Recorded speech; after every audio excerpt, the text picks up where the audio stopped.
Everything you know about the zodiac is wrong. Go figure. So much of the things that we were told are not true. I can prove it to you, and I'm going to right now. None of the 12 symbols of the 12 signs of the zodiac look like any of the constellations. Now consider that the Big Dipper looks like the Big Dipper. Consider that Orion kind of looks like a human being there with their arms out and legs out and a belt. 3 stars for the belt there, Orion's belt. So we can see those things, right? We can see them in the sky and we can identify them. But you go ahead and tell me where any of these 12 symbols for the zodiac show up in the sky. There are no scales. Where's the scales of Libra? Nothing looks like scales up there.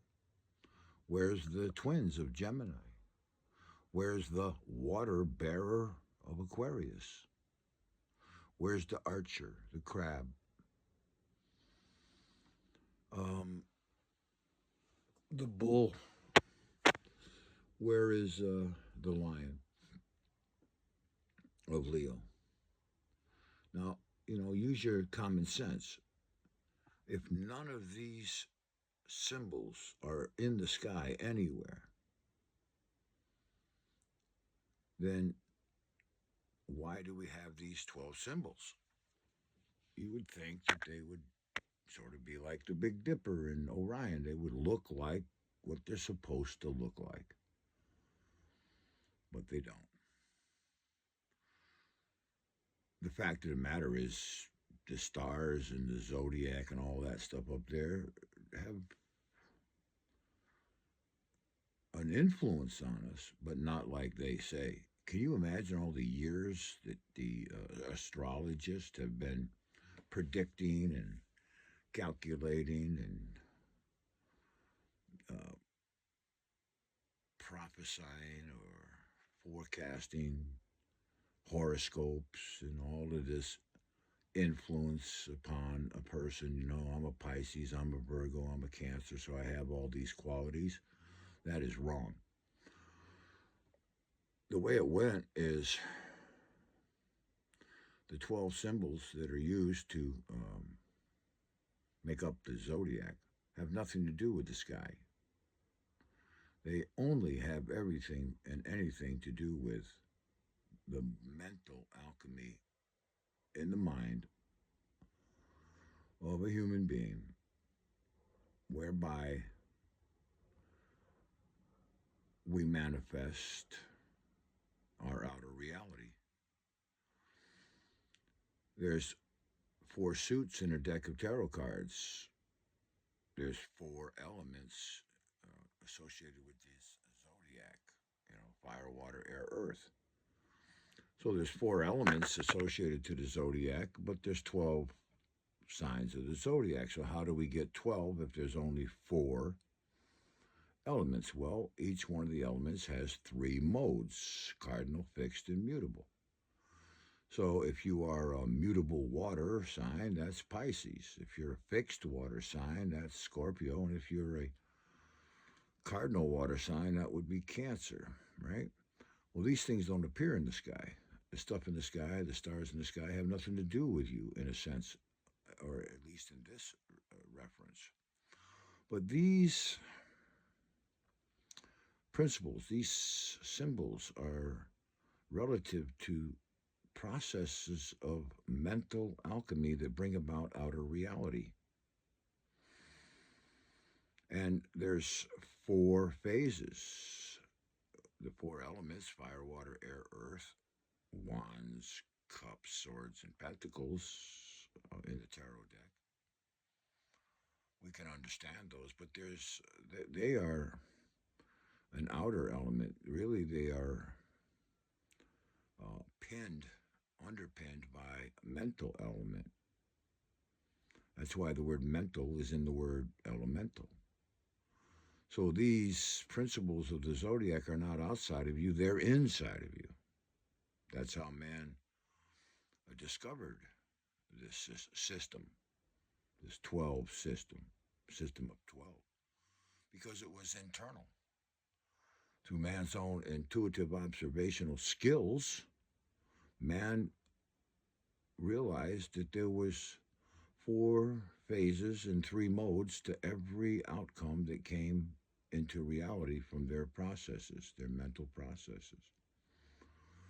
There's a set of scales for Libra because man understood that man was a pair of scales, and that at times those scales were even, level, and at times they weren't. Meaning that man understood that man had 2 consciousnesses that made up one mind, and that one of those consciousnesses could be out of alignment with the other, therefore the scales. A man came up with the image of the twins because man understood that man's mind was made up of 2 consciousnesses, a pair son, a pair of twins. So this is how these symbols developed. They had nothing to do with the constellations, but man was watching and observing internal processes when it came to the mental alchemy of their thought processes and mental processes that would bring about outer realities, the pentacle of tarot. The water bearer, a man bearing water.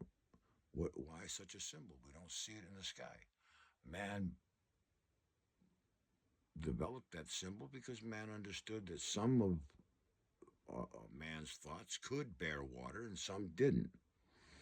You know the old saying, that's not going to hold water. Well, man understood that if there was no alignment of the 2 consciousnesses, then the outcome would be that which did not bear water. In other words, it wouldn't grow, wouldn't bring fruit. So a man bearing water represented thought bearing feeling, alignment in the Libra scale. The Libra scales is when thought and feeling are aligned. The twins is when thought is aligned with feeling. And the rest of them apply the same. So the zodiac was made on Earth as a symbol of thought processes that bring about outer realities minute by minute and day by day within a person's life. Then, through corruption, conspiracy, control, this system that was understood to be a mental process became an elemental system. Mental, elemental. And this system of 12 which was figured out as a system within the mind of man, was then projected upon the sky. To use certain constellations as examples of this 12-step process towards manifesting from the mind to the outer reality. Remember, most of what we have outside of us began, if not all that is outside of us, began internally within the mind. Reality is a mirror. Reality is a mirror of reflection. Your mental alchemy shows up as elemental effect. So you're not the sign you say you are. You're not the sign they say you are. You're more than a sign or more than one of these principles. Actually, all 12 of these are the alchemical process by which you produce an outer reality. And we were misled and led astray to think it is some system in the sky that's influencing us from above, when actually